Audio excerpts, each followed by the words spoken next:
on shit. Whatever you're talking about is a motherfucking lie. And you motherfucking know it. I don't give a fuck. Whatever you're talking about is a motherfucking lie. And you know it. Fuck you. Fuck you. Chimping out, man. Low impulse control. This is the reason why Austin Metcalf is dead. Because this is a response that is told. This is the response they teach their young people to have. This is the response that the mothers, the black mothers in this community does not teach its people to respect personal boundaries. It does not teach people to talk with respect. And that's why Austin Metcalf's dead. Because of your failure as black parents. Failures as black parents. Failures as black parents. Teaching the youth to kill. Look at this boy. Me and you, mutual combat. Me and you, mutual combat. What's up? Now you got me fucked up. Only good cracker is a dead cracker. Only good cracker is a dead cracker. Only good cracker is a dead cracker. Only good cracker is a dead cracker. Only good cracker is a dead cracker. Wow. All right, folks. Welcome to the very first episode of The Right Verdict, where three voices, ours, come together with one standard of justice. Tonight, we are cutting through the noise, examining the evidence, and bringing you common sense back to the courtroom. Okay, we're not here for spin. We're not here for emotion or media narratives. We're here for facts, law, and the truth. Ladies, let's get into it. What we saw just now, of course, was outside of the trial that started. Actually, was it yesterday? Jury selection started June 1st for the case of Karmelo Anthony, the murder trial of now 19-year-old Karmelo Anthony, which began with jury selection on June 1st in Collin County. Anthony is accused of fatally stabbing Austin Metcalf, a 17-year-old student athlete, during a Frisco Independent School District track meet on April 2nd. All right, we're just bringing you guys the facts so we can, before we really dig in to what happened. We have a photo here. Of course, this is the deceased, Austin Metcalf. My goodness. Okay. And we have Anthony, Karmelo Anthony. Okay. He is the accused, all right, of fatally stabbing Austin Metcalf, a 17-year-old student athlete, during a Frisco Independent School District track meet. This happened on April 2nd, 2025. Investigators say the two teens, who attended different schools and did not know each other, got into an altercation at Kirkendall Stadium before Anthony allegedly stabbed Metcalf. On April 2nd, 2025, during a district track meet, again at this stadium, they both were at the same time were involved in a confrontation under a tent in the bleachers. Just before 10 a.m., Anthony stabbed Metcalf during the altercation. Metcalf was taken to the hospital where he died. Witnesses say Metcalf and Anthony attended different schools and did not know each other, as we said. All right. So fast forward now here to the trial. Police report revealed that Anthony admitted to the stabbing, claiming it was in self-defense. Witnesses reported that Anthony approached Metcalf and others sitting under the tent, and after a tense exchange, Metcalf told Anthony to leave and allegedly threatened him. Anthony pulled out a knife and stabbed Metcalf in the chest before fleeing. All right, so that's pretty much the breakdown. Here we are. Ladies, before we really get into what's has happened with the jury and the case and things like that, what did you think of the melee that we saw outside of the courtroom, Shelly? Hi, everybody. Thanks for being here tonight with us. We're so nervous. This is our first show, at least on The Right Verdict, of course. So one thing that I noticed, and I wanted to go back all the way back to April 2025 when we first started, when this case first broke and we talked about it. And there was discussions in the media and even on our show about this was not racial. This shouldn't be race or racial. And I remember saying race is going to be a factor. There is no way that it is not going to be a factor. Now, let me also clarify that. It is certainly a factor in the public opinion. All right. And as we talk about the jury, we will see that it at least was and possibly still could be a factor in the jury selection. All right. Nicole, before we dig into the case, what do you think about that melee outside today? Adults behaving badly all the way around. Listen, tensions are high. People are feeling inflamed. Regardless of where you stand on the racial issue, there's a very large cultural issue here. Incredibly large cultural issue where some people see some of the things that have happened since Karmelo Anthony's arrest as him being given kind of, a little bit too much leeway for someone who admitted to murdering someone. He's at home, he's eating hot Cheetos, his family is around him. Meanwhile, Austin's twin, Hunter, collected his diploma from the high school he'll never graduate from. While Austin is resting in his grave, Karmelo is living the life. And so that has inflamed people all over the place, and rightfully so. It's hard when you think that people who admitted to a crime are getting away easy. They reduced his bail, his bond. They allowed him to use GoFundMe money to enrich his life. All of those things have stuck in the craw of people who see this as not being just. The question is, now that we've got a jury, will it stay in the back of their mind? Will what they've seen and heard on social media end up being a reason for them to vote guilty or not guilty, or reduce his sentence? It can be anywhere from 5 years to 99 years. Will it be a mitigating factor? And that's going to be a very interesting thing to watch. Yeah. And you brought up a very good point about his twin brother accepting his diploma. So as you mentioned, Anthony was initially taken into custody and charged with murder. His bond was set at $1 million, and a Collin County judge later reduced Anthony's bond from $1 million to $250,000 following a hearing back on April 14th. You mentioned that his twin brother accepted his diploma. Speaking of Metcalf, we have that video here. Such a sad thing. Let me see here. I want to show you guys this since you brought that up to show you guys what exactly occurred here. So let's see here. One moment. Okay, here we are. This was really sad.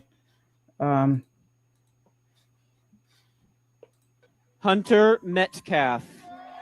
That's the twin.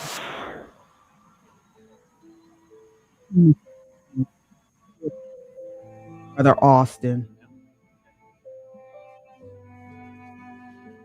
Hunter Metcalf will accept the posthumous diploma in honor of his brother, Austin Metcalf. Yes! Yes!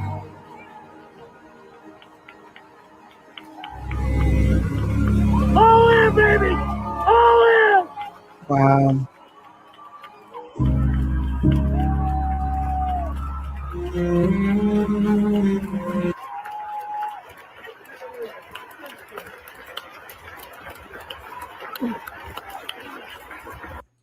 All right. So, man, you think about, we cover this on Pop and Politics, the graduations and the proms that have just occurred. And to see, him, I forgot about him. They're graduating this year, and he wasn't there to accept his diploma because, of course, he was murdered or charged with murder, at least.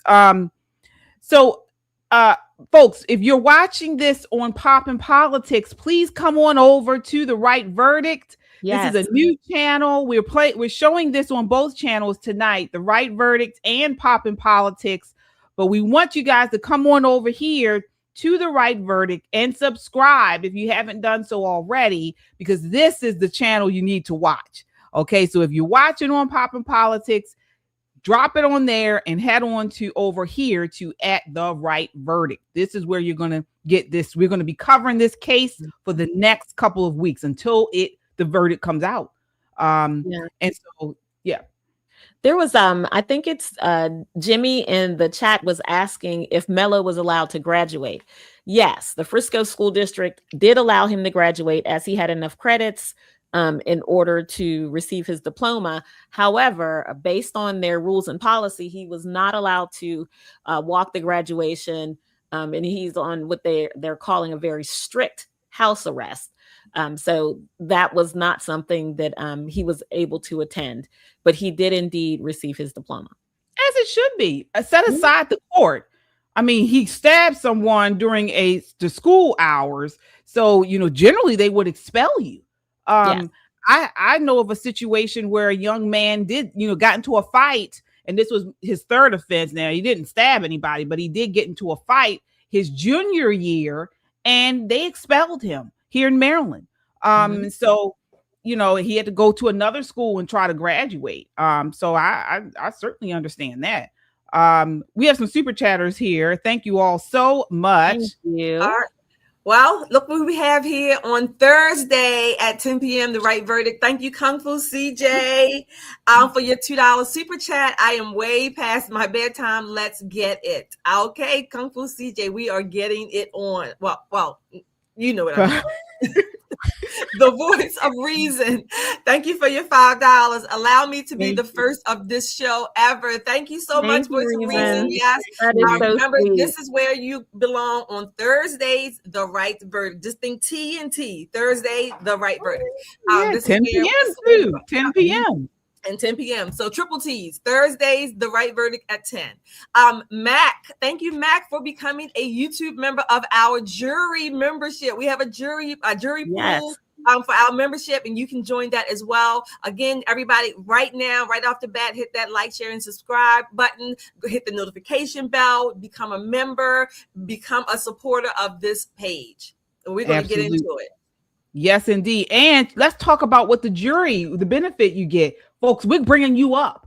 We're bringing you up, periodically when we talk about these cases to give your perspective. You are the jury, right, Nicole? Absolutely. And would be happy to have jury for people. These are the people who super chat us. You get the first comment, right? Mm-hmm. So we'll tell you every time that we're going to do that in advance so you can be prepared. Make sure that your comments are smart and witty, and it generates more conversation. The idea of our jury pool is not to mimic what actual jurors think, but when you put your thinking cap on, common sense. What does your common sense lead you to when it comes to this case? That's right. We have another super chatter here real quick. Paul, thank you, Paul, for coming on over for your $50 super chat. Supporting the inaugural show, blessings. And I want to add to that, thank you. Our jury pool membership, there will be periodically as well. There are going to be some special chances, if you will, for you to join us where you can call in, like maybe the last 5 minutes of the show. We will announce those during the show. You have to be here so you'll know when we do it. So we're going to announce those, and you can call in for a special super chat. If you make a special super chat, you can call in and speak your piece for 1 minute. So right. Yep, absolutely. Great. Thank you so much. Thank you. We appreciate each and every one of you guys. All right, so let's get back into this. All right. So before we get into the jury, we got to talk about, this track meet stabbing that caused this controversy. So both families of Austin Metcalf and Karmelo Anthony said they've been faced with unrelenting harassment that put their safety and the safety of their neighbors at risk. So the Frisco police have responded to multiple times for 911 swatting calls to the Metcalf's families' homes. Both families say their personal information has been shared publicly online, leading to harassment and workplace impacts, with both fathers reportedly needing to take leave from their jobs. There was a flyer advertising a protest in Frisco, widely circulated on social media, allegedly organized by Jake Lang. That's who we saw at the top of the show. He was charged with attacking police at the U.S. Capitol. He is one of the J6ers who was pardoned. and by President Trump. He's been heavily involved in this case as well, as far as the public outrage. So he was the guy holding up White Lives Matter, was showing Charlie Kirk, Austin Metcalf, and others. Curious to get you ladies' perspective or opinion on him being involved with this case. Nicole. It seems to me that one of the more interesting aspects of this case is going to be the spin, not only of the mainstream media, but of YouTubers, of people who have a vested interest on either side of the argument. The beautiful news is that this courtroom is locked down. The judge is not allowing any audio, any video. You can't record. They threw someone out who wore glasses just like mine, meta glasses, because it has the capability of recording conversations, translating conversations, taking photographs. She was ousted after waiting online for hours to get in, threw her butt right on out. The judge wants a fair trial. However, this is where the rubber meets the road for us. We get to hear all of the spin. We get to see all of the Jake Langs and that fat guy who was crying about crackers. We're going to hear all of that. And it's going to be interesting to see, having that knowledge, will it change what you think happened in this case? This is going to be very, very interesting from a social perspective, because we are not going to hide from this racial conversation. We are not going to duck and run. We're going to call it for what it is. And it's definitely going to be something that we feel. However, these 12 people on this jury, all of them white, are going to be in a cocoon. So they're not going to know that Jake Lane's outside, that there's some guy screaming about crackers outside. This is going to be very interesting to see if we can keep this jury locked down and they can come up with a verdict that matches the verdict of the people who are saturated by the media. Cannot wait for this to happen. Absolutely. And I want to get your perspective on Jake Lane as well, Shelley, but I'm glad they did that. They should have done this with Derek Chauvin's case as well. Agreed. I'm glad that they're doing this, where they're keeping the media out and they are separating everyone from the jury. What are your thoughts on Jake Lang, Shelley? Actually, I don't have a thought per se, except to say, generally speaking, I already knew or believed that there were going to be protesters outside, one side or the other. Both sides going to have whatever representation there for protest for or against. I expected that. And again, that also goes to my belief way back last year that there were going to be racial undertones to this. I don't think when Jake Lang and the other guy, I don't know his name, when they get into these beefs, if you will, these heated racial beefs, this is going to continue to feed that narrative and the public perception of it, at least anyway. So I don't have a problem with him being there. I don't have a problem with either side having not that they necessarily ask them to be there, but I don't have a problem with either side having their supporters outside the courtroom, outside that cordoned off area. As far as the media, there are some media inside the courtroom, but it's very limited, of course. And of course, like we said, I think we said it earlier, there are no cameras. So the information that we are getting, we're basically getting secondhand as well, based on the media, their sketches, their notes, if you will, from the witnesses in the courtroom antics, if you will. All right.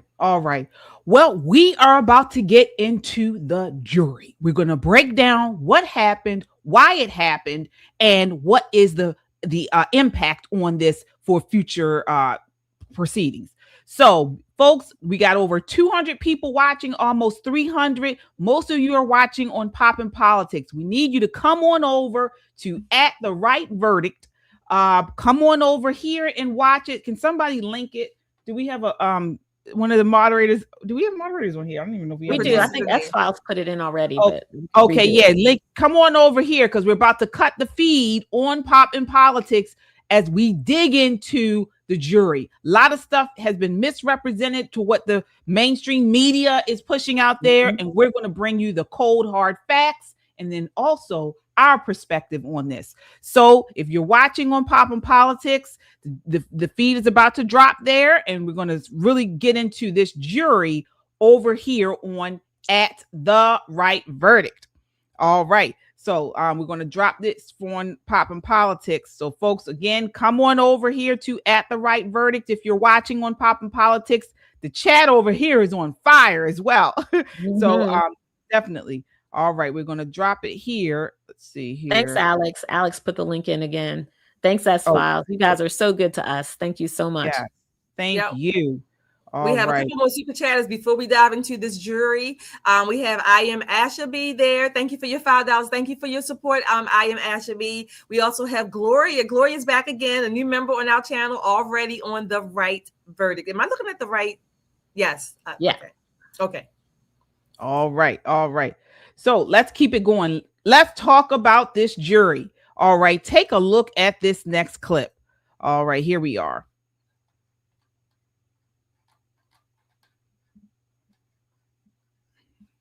Oops, 1 second.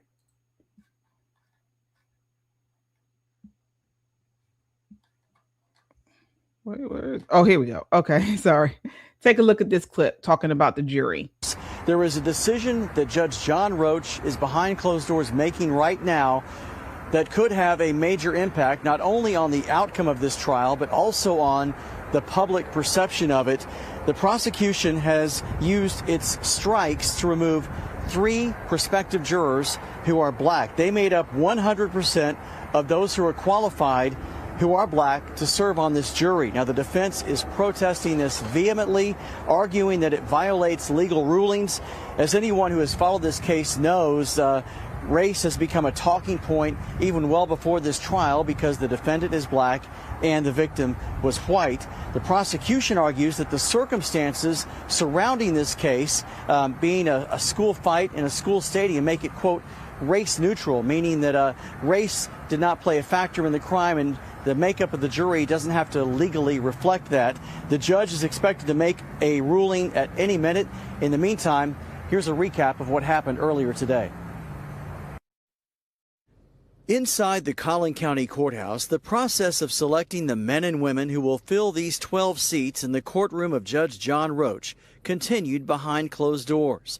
Karmelo Anthony appeared on a live camera feed sitting at a table with his attorneys wearing a dark suit and tie, while his attorney, along with prosecutors, continued the work of finding a jury that would give him a fair trial. When prosecutors asked prospective jurors if media coverage of the case has led them to form opinions, several admitted that it had, with one replying, "I don't know if it's going to affect me, but I can't tell you those thoughts are not inside my head." Another prospective juror, who identified as an educator in Frisco ISD, where both the defendant and victim attended separate high schools, said this is close enough to home that I'm not confident that I could be completely fair. Potential jurors were also asked if the age of the 19-year-old defendant, who was 17 when authorities say he fatally stabbed 17-year-old Austin Metcalf at a track meet, would influence their judgment, as well as his race. One prospective juror, who prosecutors identified as African American, said he would have a hard time putting a brother in jail. Anthony's attorneys plan to argue that the defendant stabbed Metcalf, who was unarmed, in self-defense after an altercation. Prospective jurors were asked if they would hold it against Anthony if he didn't testify. One prospective juror said he would, saying silence is deafening, it matters, it's difficult to ignore. But a question from Anthony's attorney, Mike Howard, drew the ire of several prospective jurors when he asked them, "How do you feel about the country's immigration policies?" A number of them refused to answer, saying it was irrelevant. And again, we are awaiting this decision by the judge on the defense motion to cancel these 3 strikes of black jurors from the prospective jury. All right. Well, they have. We know as of right now that there are no black jurors on this case. So that has been made there. The jury has entered the courtroom, and there are 18 jurors and alternates. There are 10 women and 8 men. It's a mix of ethnicities: white, Middle Eastern, and Southeast Asian. No black jurors, as we reported, as has been reported today, to the objection of the defense. All right, Nicole, what are your thoughts on that? Because it's made a lot of headlines today in the news, and black folks are upset. Well, listen, let's go ahead and shut that down now. Black folk, there are two ways that you can sit on a jury. Vote, that's how you get in the jury pool, and to show up when they call you. So we can't be mad when they cast a net of 600 people and only 4 Blacks are included in that net because we're not in the jury pool. That's number one. Number two, this Batson challenge that they're having, this Batson challenge goes back to a Supreme Court case, Batson versus Kentucky from 1986. This Batson challenge says that you cannot eliminate someone explicitly on race, gender, or ethnicity. So you can't say, I don't want this person on a jury because she's a woman. However, you can say, I don't want this person on the jury because she parts her hair on the left, and I don't like people who part their hair on the left. You can use your strikes any old way you want, with the exception of race, gender, and ethnicity. Batson is hard to prove. And it's incredibly hard to prove because it can only be on race. It cannot be anything else. So there are 3 moving parts to Batson. Number one, the defense must bring the claim and say, hey, there were 3 Black jurors and they struck all 3 Black jurors. Okay. The second part of that, the burden then moves to the prosecution, to the state. The state in that part has to defend its position by saying, we removed the 3 Black women from the jury, not because they're Black, not because they're women, but because they're educators of teenage kids. They're going to bring some biases and some prejudices with them that we don't want to be a part of this case. The defense comes back and says, well, wait a minute. There's a white woman educator that you did not strike. You kept the white woman. Why get rid of the 3 Black women? The state comes back and says, she doesn't teach at a traditional school and she doesn't teach children.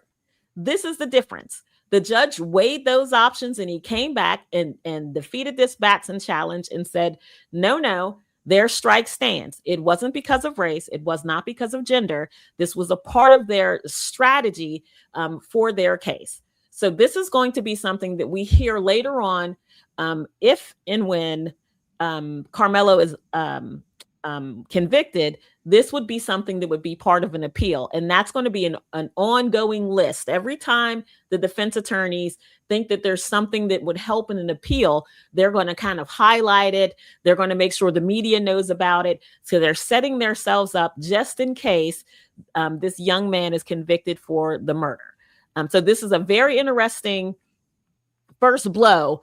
I kind of figured it was going to come because this Collin County is very Republican, very, very Republican. So there's already been rumors about the judge being a racist and, they're stirring that pot hot and heavy. But in this particular case, for this particular Batson charge, the judge got it absolutely right. Had nothing to do with their race, had nothing to do with their gender.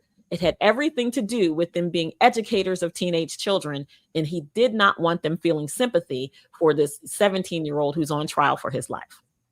All right. So, Shelley, why does jury selection matter? So, number one, jury selection matters because it's supposed to be a representation of the area, the jurisdiction that you're in. What people like to say, a jury of your peers. Let's talk about that a little bit.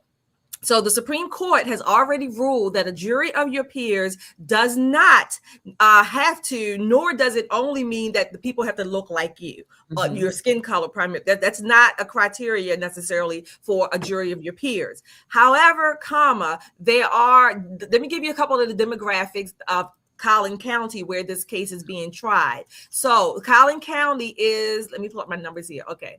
Collin County, demographically, it's about 63% white people, Black people about 12%, Asian about 20% or so. And there's some other ethnicities as well. Hispanic is about 16%, and some other mixed race categories in there. So demographically, it's the broad demographics of the county itself. Now, that's one thing.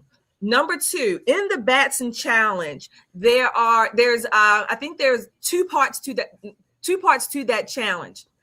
So as Nicole mentioned, I don't know if you mentioned this, Nicole, but let me say this. Each side has 10 preemptory strikes. Mm-hmm. Okay? So that's 12 for the jury, and then each side, a total of 32 preemptory strikes were allowed for the whole preemptory, the voir dire back and forth.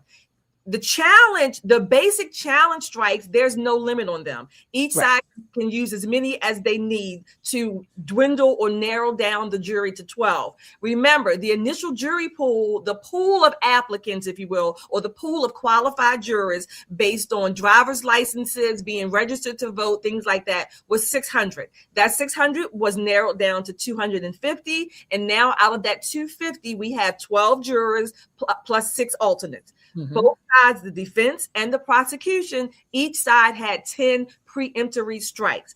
I think the Batson case, again, the Batson challenge is not primarily, again, you cannot just get rid of someone, like Nicole said, for race, ethnicity, or sex.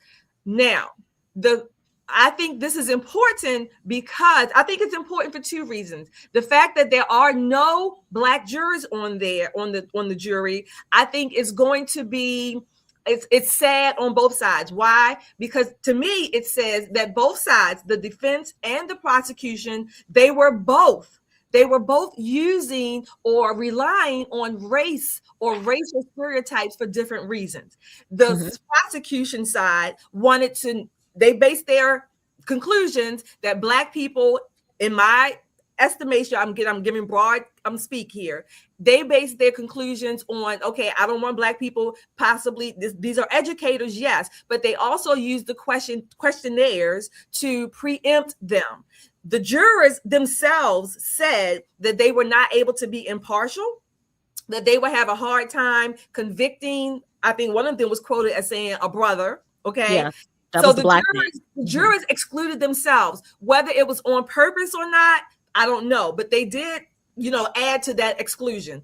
The defense, on the other hand, was relying on the racial makeup or the skin color of jurors. So both sides have used race to their advantage and or disadvantage, depending on whether or not you're the prosecution or the defense.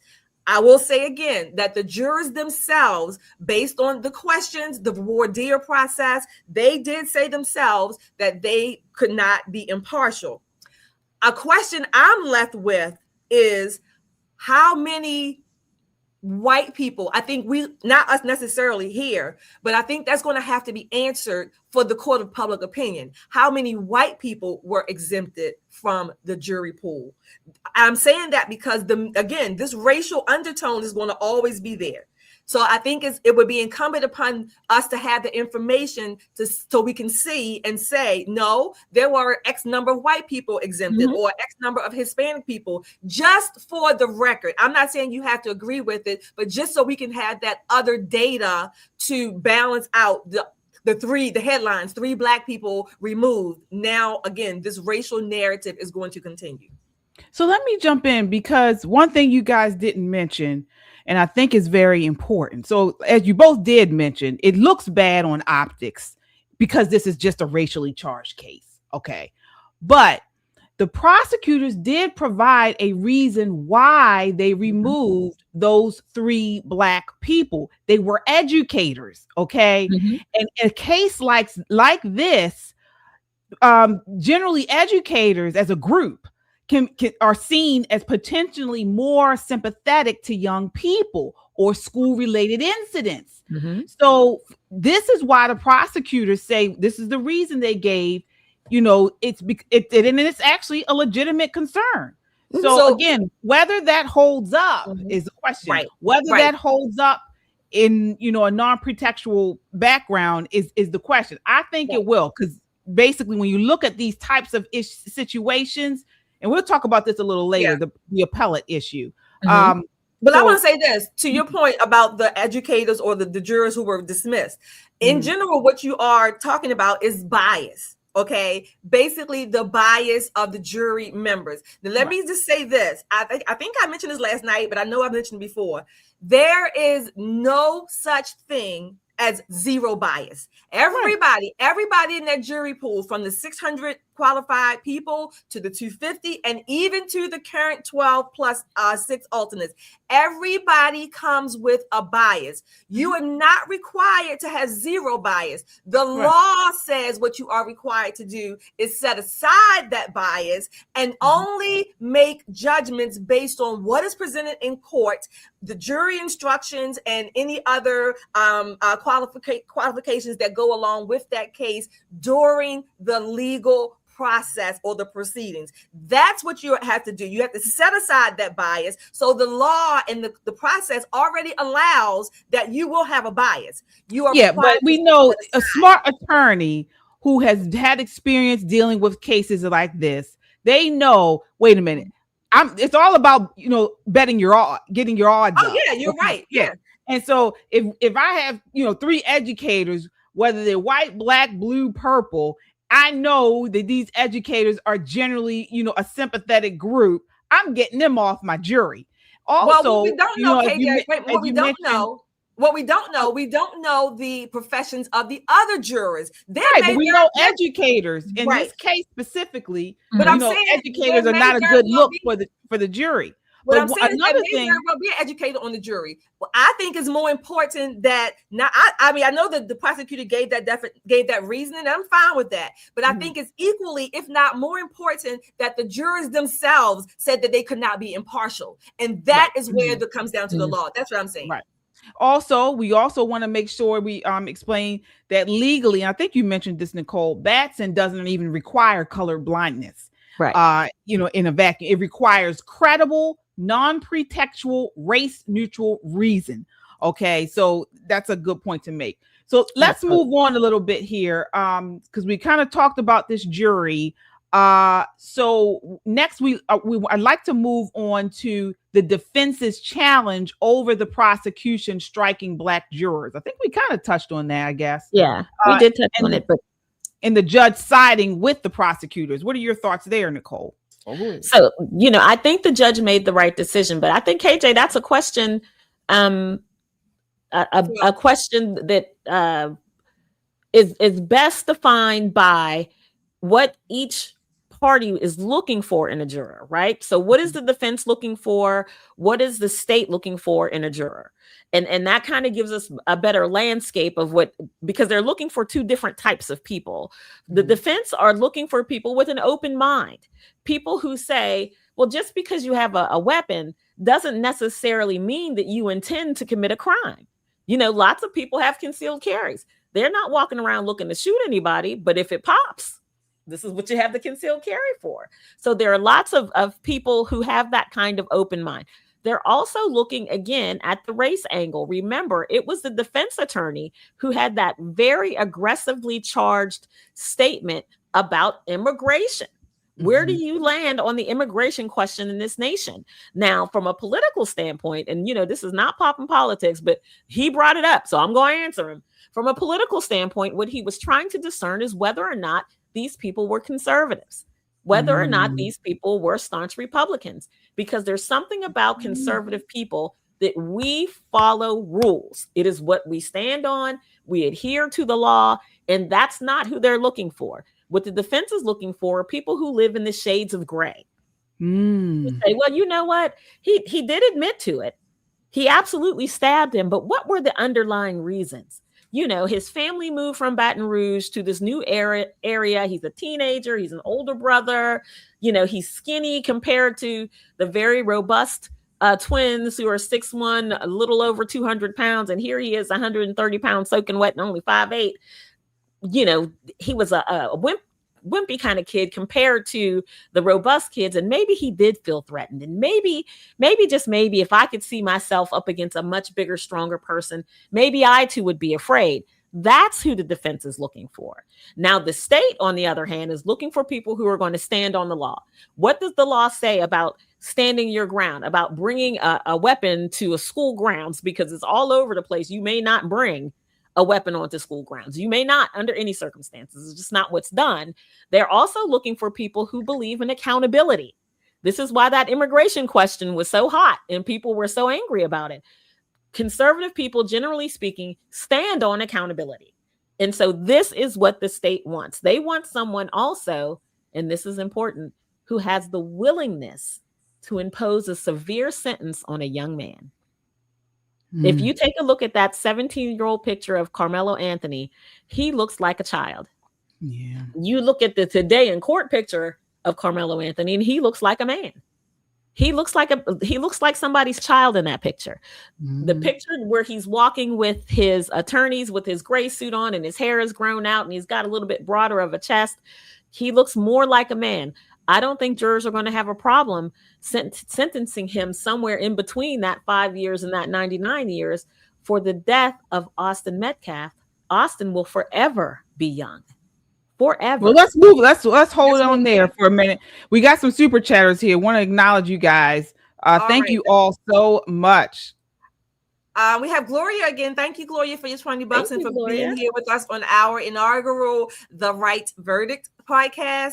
Congratulations on the maiden voyage. I like that. The maiden voyage of your new show, The Right Verdict. Thank you for that, Gloria. Thank you for your support. Carolyn, thank you, Carolyn, for your $5. Jake is a rage baiter. I'm not on board with his antics. Good point. Thank you, Carolyn, for that. Thank you for chiming in. And I think we have Kung Fu CJ again. Thank you for your $5. So make sure you tell people not all the jurors are white. Right. We did say that. We did cover. Yeah. Right. Yep. Kung Fu CJ again, $2. I see y'all been doing your homework. Oh yeah, folks. You're getting it all right here. Always. Yes, indeed. We are bringing it to you all. We have done our homework. You don't have to go anywhere else for answers on this case. We got a lot more to bring your way. Speaking of the defense, take a look at this next clip. This is a clip of the defense breaking down their case. This is clip their opening statements, I should say. This is clip 3. And this morning, both sides were allowed to give their opening statements in front of the jury, 20 minutes each, and the defense saying self-defense is useless if you wait until it is too late to use it. In that moment, when Austin makes the first physical contact, he reacts in a split, he meaning Karmelo Anthony, reacts in a split second of fear and chaos. Well, why didn't he just walk away? There's an answer. After Karmelo defended himself, he ran. He didn't stab twice. He dropped the knife right by the tent on the bleachers. Instead of running to the exit, he goes onto the track and walks right up to a coach and stayed with this coach until that officer arrived. All right.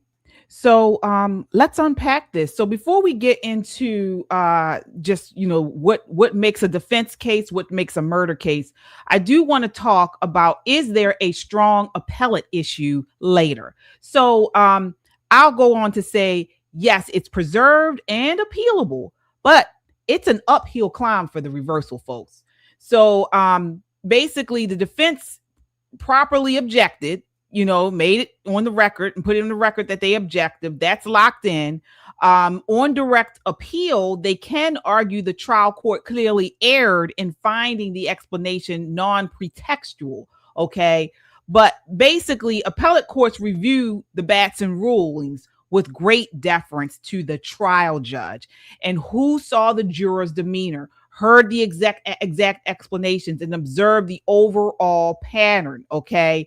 So, and it doesn't look good for this case. The strengths for defense on appeal. So striking all remaining Black prospects is suspicious and can support a prima facie case, but appellate courts sometimes scrutinize more closely when the case has obvious racial dimensions. Okay, so these are some of the strengths for the defense. The weaknesses, however, is what I brought up about the educators.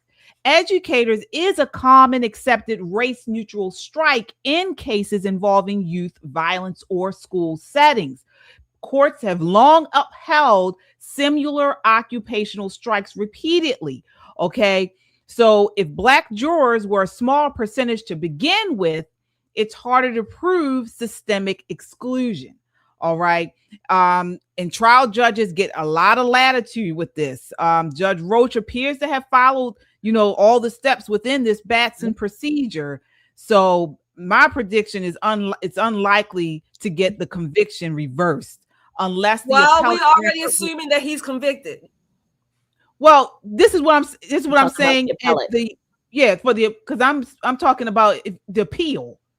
No, I'm saying, but we're already assuming that you said get the conviction reversed. I'm saying we're already assuming that. Well, I'm saying if there was if they want to get this, appealed due to them striking the black. Right. They're just setting the record, right? So before you can even consider how you would move in an appeal, you have to make sure that everything that is an appealable offense has been documented in the record. So going on the record with this Batson challenge was absolutely the right thing to do. Yes. Whether they won the challenge or not, it is now official record. Yeah, it was. But I'm just saying that if they do use this in an appeal, well, you only have an appeal if you're convicted, right? I don't know. No, right? No, I got that. No, I mean I hear what you're saying now, but I think it's also important to let's also let our audience know. Let's first of all let's get your opinion on this. What are you thinking? What do you want to see happen? For, against, conviction, no conviction, somewhere in between that 5 to 99. Let's also clarify that because he was 17 at the time of I'll call it the incident, at the time of that, he is not eligible for the death penalty in Texas. He is not, and he is not eligible for life without parole. So the options would be somewhere between 5 years. I don't know what I want to say 20. I think one of the commentators was saying 20 because he was 17. So he has to get whatever he gets. If he gets life, it has to be with the possibility of parole. Let me say it that way. Let's get into no death penalty, but they're trying him as an adult. Right. And that range of punishment is from 5 years to 99 years. Yes. Well, 99 would be life. So that means what I'm saying is that if he gets life, it has to be with parole, not without parole. Right. Okay. So let's talk about that. Let's talk about the murder versus self-defense. And folks, what side are you on this? You can say that as you also. So let's start off with you, Shelley. Let's talk about the breakdown between the murder versus the self-defense. Because this is the heart of the trial. As you mentioned, Karmelo is now 19. He's accused of, committing cold-blooded, unprovoked murder. This is by stabbing. What are your thoughts there? So what are prosecutors? What should prosecutors prove for murder? What do they have to prove? So in Texas, Texas does not have a numbered degree. They don't have first degree, second degree murder. They have murder, capital murder, and other homicides such as manslaughter or some negligent homicide. That's number one. That's according to the Texas statute. Number one. Number two, for murder, the penalty, like we said, would be between 5 to 99 years of life. If they can prove, or if the charges warrant second degree or second degree felony, that's what they call it, he may be eligible for 2 to 20 years. That's where I got the 20 from, the 2 to 20 years of life. So I think the prosecution, they are going for, I think, the maximum. That's what they're going to do. And of course, the defense, as the defense should, as they should, you are ethically and legally required to give the best defense for your client, no matter what. Whether you agree with it or not, that's what they are legally and ethically required to do. They will argue the self-defense, but they're going to argue... Before we get there, if we could, I just want to talk about what the prosecutors must prove for murder. And so for murder, they must prove... Okay, for murder, they must prove intent. They must prove intent. They must prove that it was serious, of course, bodily injury, intent. And I was not sure on this myself because I was still trying to read. I don't think premeditation has to be proven. They definitely have a reasonable doubt. Right. They have to do that. And then self-defense. So the defense is a big shield. Nicole, what's the justification for self-defense? Well, self-defense, you have to feel threatened, right? And this is the sticking point that the defense is building its case on. They're telling you that Karmelo, who they're now calling Mello because they want to humanize him, all of his relatives, that he was this much smaller kid. He has epilepsy. This big, strong, strapping kid pushed him. And because he was pushed, he thought it was appropriate to use a folding knife and plunge it into the heart of the other kid. So from their perspective, he felt bullied. He felt physical or a threat to his physical well-being. And in their mind, that's justification. The prosecution, the state has said it is not. Mm-hmm. Someone pushes you, you don't get to stab him in the heart. That's not how any of this works. So I think this is going to be a sticking point. And there are lots of people who this is where that race comes into play. And they're saying, well, he should be able to carry a weapon on school grounds. No one's allowed to carry a weapon on school grounds. Black, white, yellow, doesn't make a difference. Hispanic. School's supposed to be a safe place. Even if it's an after school activity, still on school grounds, it should be a safe place. People want to know why he had the knife in the first place. Why? Yeah, and I think these are questions that will come out, and they definitely need to come out during the court process, so that after this is all over and we get all those transcripts, we will have these questions answered. Why was the knife even brought there from the beginning? Period. Mm-hmm. So right, and we have as far as the self-defense, another part of that is the force must match the threat, so proportionality. Exactly. So you can't bring a knife to right. Yeah, you're right. Yeah, deadly force is only okay if a reasonable fear of death or serious injury was there. Also, another thing, part of the self-defense is no duty to retreat. So Texas is strong on this. You don't have to. You do not have a duty to retreat. If Anthony had a legal right to be there, he didn't provoke it. He didn't have to run first.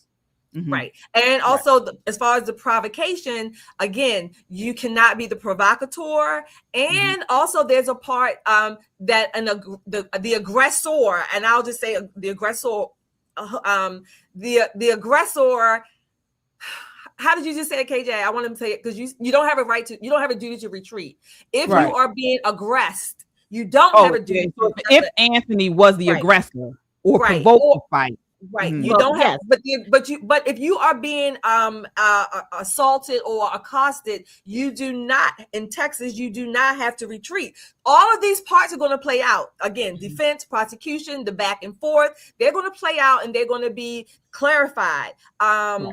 So again, don't forget prosecutors for the defense claim. Prosecutors must disprove it beyond a reasonable doubt. Right, okay. Right. Let's take a look at the before we move away from this, let's take a look at the police report, because this was pretty explosive as well. Let's see here. So I know you all have seen this, but here it is, the police report. So I have my own copy. Tell me what pages when we start. What page? We're still on page 1, the face page. We're on page 1. Mm-hmm. Yep, under the narratives. One thing before we even get to the narrative, KJ, can you scroll back up to the photo? Let's take a look at that photo. Mm-hmm. So the photos that his very smart defense team have released of their client Mello, nothing like his arrest photo, nothing like that mugshot. They released a picture where he had on a school uniform, tied appropriately, hair very neat and clean, nothing like he looked that day. Mm-hmm. That photo speaks differently. This is the photo that was shown today to the jury. And the prosecution made a big deal about what he actually looked like on the day of this incident, because the defense made a big deal of saying that he was 5'8" at the time and he was only, 130 pounds. It gives you pause. It gives you pause. And every single time the prosecution can make it look like the defense is playing hanky-panky with the truth, it wins them points. So point on the prosecutor on the state's part by saying, oh, yeah, you can say what you said, he's epileptic and all these other things, but this is what he looked like on the day of the incident. This photograph was taken maybe an hour after the incident happened. This is his booking photo. This is a game changer for a jury. I want to push back a little bit. I think this photo, it was shown in court, and I think it should be. I also think the other photos of him and of course certainly of Austin, they also need to be shown in court as well. Again, I want the jury to have as much information, whatever, balanced, impartial as they should have. I also want the defense to have the best defense for the client, and I want the prosecution to put forth the best case for the state. I don't want to leave any parts untended to, because I think that will also allow for more vacuums to be had and more whatever to be filling those vacuums, speculation, and then of course that will lead to the possibility, if he's convicted, to have an appeals or an acquittal, things like that. I want all the parts, all the players, prosecution, defense, jury, judge. I want them all to have all the information, as much information as they present. And I want the jury to be able to see that and give that jury the honor, the credit, if you will, that it's due to make the decisions impartially and with the information they have presented in court. I want that from both sides. I don't want it. If I'm the state, I want to win. This is what I want to do. I want justice for this dead team. And that's what I mean. That's what I want. That's what I want. So whether one second. Mm-hmm. Whether I was going to go ahead. Mm-hmm. Whether or not the defense shows pictures of him with his family and this and that, what I want to show from the state's perspective is the absolute truth of the matter. The truth of the matter is he did not have on a blue blazer when he murdered this young man. He looked like that. This is what he looked like. Now, agreed, I don't want them showing pictures of him sitting on his mom's sofa eating hot Cheetos. He can't help he's on house arrest. That's just is what it is. You know, we have that in our Google Drive of him just sitting on the sofa eating hot Cheetos, but he's on house arrest. So I don't want that kind of manipulative imaging shown. But things that are pertinent to the case, I agree with you. They should see exactly what it was, exactly as it happened. And I think this was a powerful moment because, again, most jurors only see the defendant when they have on their shirt and tie, and they're very well groomed, and they're sitting next to their attorneys, and they're whispering, and they kind of have this, you know, butter melts in my mouth professional look to them, when that wasn't what they looked like when the thing happened. So let me ask the audience a question then, because I think this is interesting. From the audience perspective, put it in the chat. What does this photo say to you? Whatever, I don't get. What does it say to you? Just seeing that photo. I think we want the same thing. We want justice, and again, we want justice. I just don't want any impartiality to be put into this jury's mind, if you will. Even if it's presented, I want them to have as much information, certainly, that's presented. I'm not assuming that the defense is going to lie. I'm not assuming that the state is going to put on a good case. I want it to happen and play out, and I want the jury to be able to make that decision based on the facts, the presentation in court, and the law and instructions. That's it. All right. Well, let's go. Are there any particulars of this police report you all definitely want to cover? I think one of the things that pages in the police report and versus some of the testimony that was given, I don't even want to call it testimony, but what the defense and the state said during their opening statements, and what the witnesses said today during the first day of trial, where some people describe it. The trainer, of course, who was giving Austin compressions while her partner was giving Austin breaths. I was taken aback about how everybody saw the same thing, but described it differently. So some people say he dropped the knife and took off running. He took off running, and then he ran for a while, then he walked, and then he ran some more. But then other people were saying, well, he didn't run. He just kind of walked away quickly. And as soon as he got to an adult, he stopped. And when the police asked him what happened, when the cop says on his radio, I have the alleged assailant, he said, I'm not alleged, I did it. So when you hear, and this goes back to Shelley's comment earlier in the week about eyewitnesses.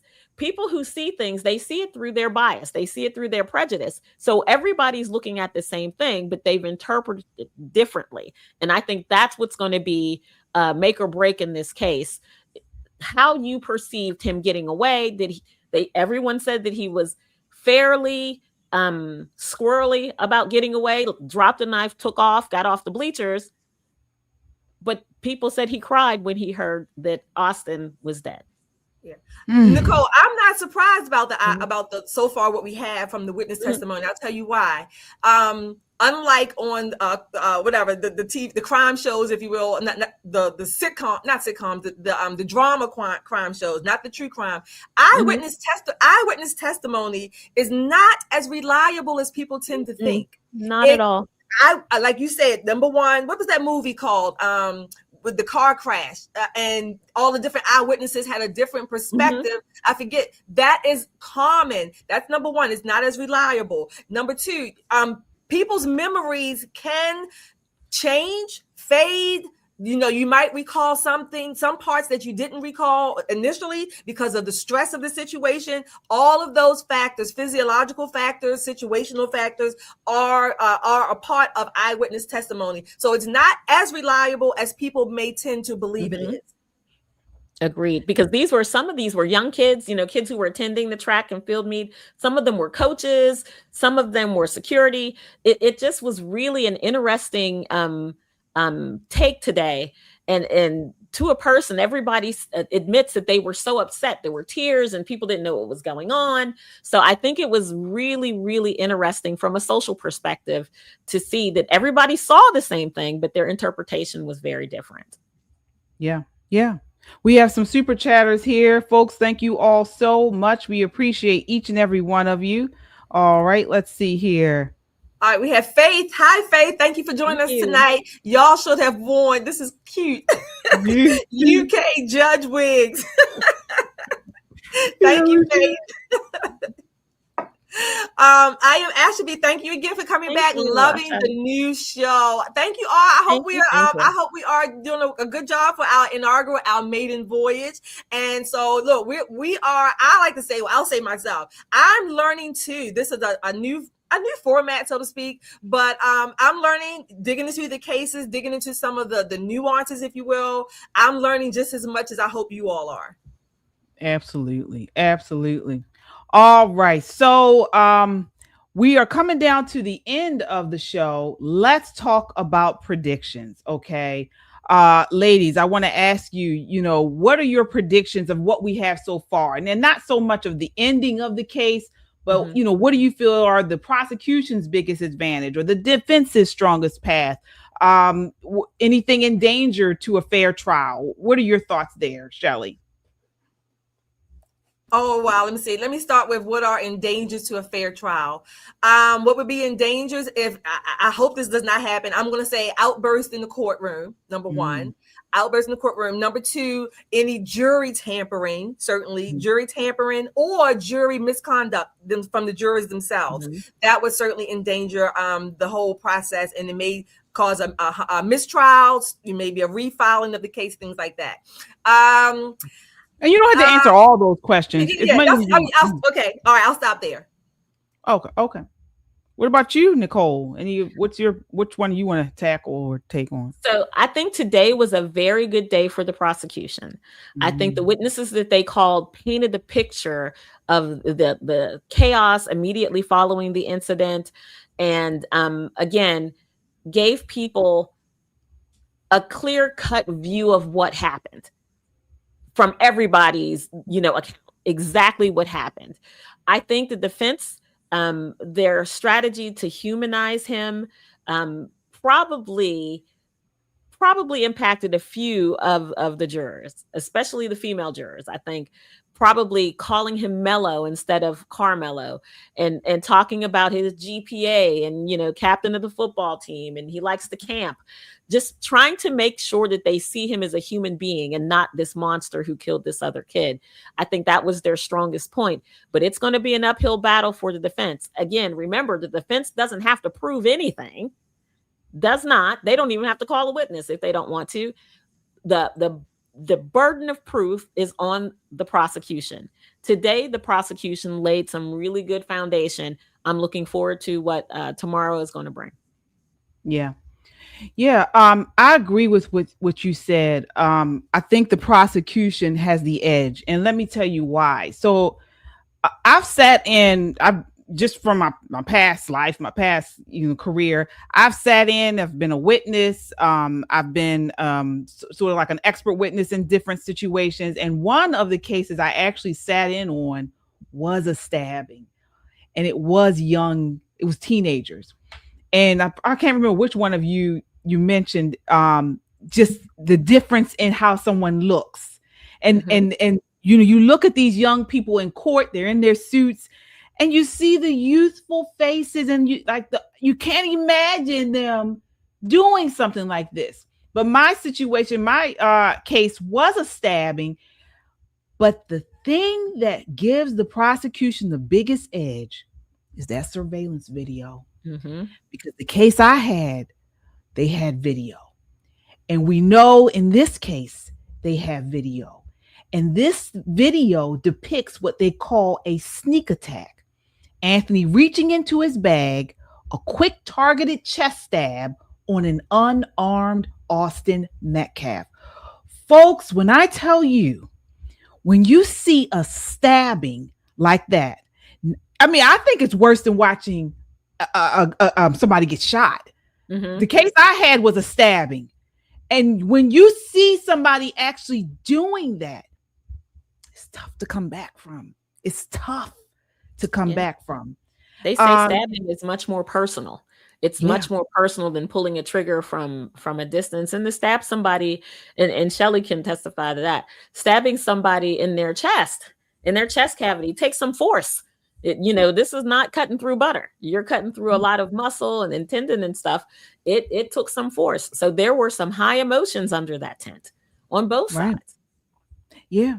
So that's where I am. And, as far as today, that surveillance video, is tough to overcome for defense. And so to me, that sort of gives the prosecution the edge. And they talked about that today as far as them showing the enhanced surveillance video and it capturing that stabbing. It's tough. So we'll see. Again, I pray that they get a fair trial and evidence and as justice is served. But folks, we are going to continue to bring you the latest on this trial. So stand by, make sure you share this broadcast, send it in a DM, post it to your social media. We're going to continue to bring you all the latest updates and our breakdown, our analysis on this case. Final thoughts, ladies, before we go. Nicole. Well, it looks like our jurors are saying 25 years, it looks like 20 to 30 years is what people in the chat are saying. I think Pancake posted it first. I think what's going to happen with our jury pool, I think as the case develops more, maybe those years will get a little higher. Maybe we'll get an acquittal from our jury pool. It's going to be an interesting case. Can't wait to see it. All right. Shelley, any final thoughts before we head out? No, I'm just quote unquote, looking forward to more testimony coming out. Yeah. I will say this. Don't be surprised if this takes you on a roller coaster. Oh yeah. The emotionally reaction, testimony. Don't be surprised. So that's all I'm going to say. All right, folks. Again, don't forget to like, share, and subscribe to The Right Verdict. The Right Verdict. We want to grow this channel. We want to grow this. Our goal is to have over 5,000 subscribers by the time we finish this case, folks. Absolutely. So make sure you share, like, and subscribe. We'll see you next Thursday. Good night. Good night. Order in the court. Wait. Let me bang my gavel. Oh, right. Okay. Order in the court. Good night.